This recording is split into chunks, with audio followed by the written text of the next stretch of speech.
आसमा शिराजी साहब हमें ज्वाइन कर चुकी हैं। बहुत शुक्रिया आसमा जी आपका।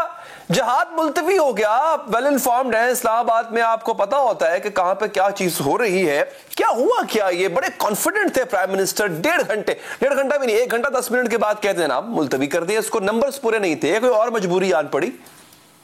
बिल्कुल अली, ये बहुत ज्यादा अनएक्सपेक्टेड था। ये बात तो सबको पता थी इस्लामाबाद में कि ज़ोहराने के बाद ये फैसला किया जाएगा कि वेदर जुमे के दिन जो या कल जुमेरात के दिन जो है वो ये सेशन बुलाया जाएगा, मुश्तरका इजलास बुलाया जाएगा कि ये नहीं बुलाया जाएगा। लेकिन इजलास हो गया, ज़ोहराना हो गया, खाना हो गया, नंबर जो है वो भी काउंट किए जा चुके थे ऑलमोस्ट, और उसके बाद फिर जो है वो इस इजलास का नोटिफिकेशन भी जारी हुआ और फिर नोटिफिकेशन को विड्रॉ किया गया। तो उसकी बड़ी ऑब्वियस रीजंस थी। जब ये दोहराना हुआ उस पे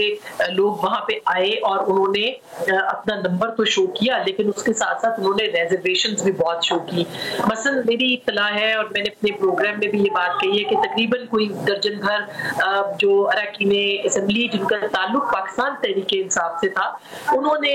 कल अपने गुस्से का इजहार प्राइवेट मेंबर्स डे के ऊपर जो वोटिंग हो रही थी उसके अंदर उन्होंने कर दिया। और ये वोटिंग भी जो थी ये अपोजिशन ने बहुत तरीके से उसमें, यानी कि आप अपनी रिजर्वेशन देते हैं, फिर आप कहते हैं कि आप इस पे वोटिंग करा ले, तो वो जावेद हसनैन साहब का जो बिल था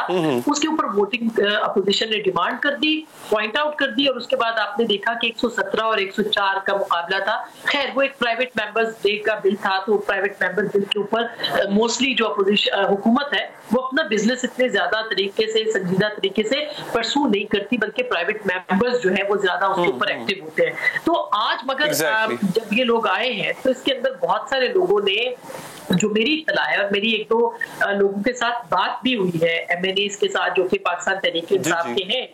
उन्होंने अपना जो कंसर्न था वो वजीर आजम तक पहुंचाया और अपनी पार्टी तक पहुंचाया और उनको बताया कि अगर ये वोटिंग कल होती है तो हम इस वोटिंग के अंदर जो है वो शरीक नहीं होंगे। और सिर्फ यही नहीं, दायरे के इत्तेहादियों की बात तो खुल के सामने आ ही गई है कि इत्तेहादी जमातें, खास करके पाकिस्तान मुत्तहिदा कौमी मूवमेंट और पाकिस्तान मुस्लिम लीग कायदे आजम और उसके साथ साथ जीडीए, उन्होंने तो वो मोतरस थे ही थे। और कायदे आजम मुस्लिम लीग जो है उनके तो अरकान ने ये पैगाम भी दिया कि हम ये चाहते हैं कि पहले हमें वो मशीन तो दिखाएं जिस मशीन के ऊपर आप ये सारा जो बावेला या प्रोग्राम है वो आप मुरतब कर रहे हैं, तो हमें तो पहले उसकी डिटेल जो है वो शेयर की जाए। यानी हालत ये थी कि खुद हुकूमती जमात जो है उसके जो इत्तेहादी हैं उनको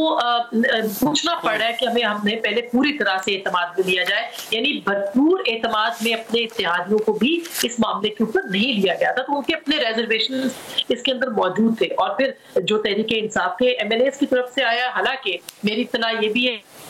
कि बहुत कल से टेलीफोन कॉल्स भी जा रहे थे अपने अरकान को पीटीआई के कि आपने अपनी जो प्रेजेंस है उसको शोर करना है, आपने अपना नंबर पूरा करना है। लेकिन उसके बावजूद जो है वो जब ये फील किया गया, ये महसूस किया गया कि अगर कल वोटिंग हुई इस मामले के ऊपर तो इसके ऊपर काफी सुस्ती हो सकती है, काफी नाराजगियां सामने आ सकती हैं और एक मौका मिल जाएगा इत्तेहादियों के साथ साथ उनके अपने अरकान असेंबली को कि वो अपना इजहार नाराजगी जो है वो पार्लियामेंट के अंदर कर सके।